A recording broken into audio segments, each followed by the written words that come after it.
Hello friends, आज की इस वीडियो में आप देखेंगे सोनी सब और सोनी टीवी के शोज़ की वीक 48 की टीआरपी। प्लीज़ सब शोज़ को सब्सक्राइब कर लो और वीडियोस और अपडेट्स के लिए। तो आइए सबसे पहले देख लेते हैं सोनी सब के शोज़ की टीआरपी। गणेश कार्तिकेय की टीआरपी 0.8 है। तारक मेहता का उल्टा चश्मा की टीआरपी पिछले हफ्ते की तरह 1.7 ही है, सेम ही है।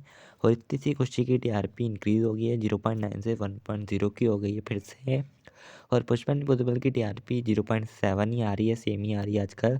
और एकन बाबू की टीआरपी सेकंड वीक में भी 0.4 की ही है। तो ये थी सब टीवी के शोज़ की टीआरपी। ज़्यादा कुछ चेंज नहीं है इस हफ्ते इन शोज़ की टीआरपी में। और ऐसा लग रहा था कि तारक मेहता की टीआरपी थोड़ी इंक्रीज हो सकती है, लेकिन हुई नहीं, पिछले हफ्ते की तरह 1.7 ही है।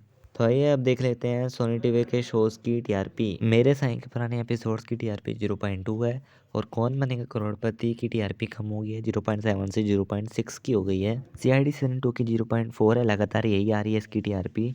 और इंडियन आइडल की टीआरपी कम हो गई है, 1.0 से 0.9 की हो गई है। और इंडियाज़ गॉट टैलेंट की टीआरपी भी थोड़ी सी कम हो गई है, 0.9 से 0.8 की हो गई है। तो सीआईडी सीजन 2 को छोड़कर सोनी टीवी के सभी शोज़ की टीआरपी थोड़ी सी कम हो गई है और अब सोनी टीवी से बंद ही करने वाला है। तो ये थी सब टीवी और सोनी टीवी के शोज़ की वीक 48 की टीआरपी। दोस्तों, तारक मेहता का उल्टा चश्मा में काफ़ी अच्छी स्टोरी चल रही है, इसलिए तारक मेहता पर भी रेगुलरली वीडियोस आ रहे हैं। तो प्लीज़ देखते रहिए वीडियोस को और वीडियो को लाइक भी कर देना और सबके साथ शेयर भी कर देना। मिलते हैं अगली वीडियो में। Thank you.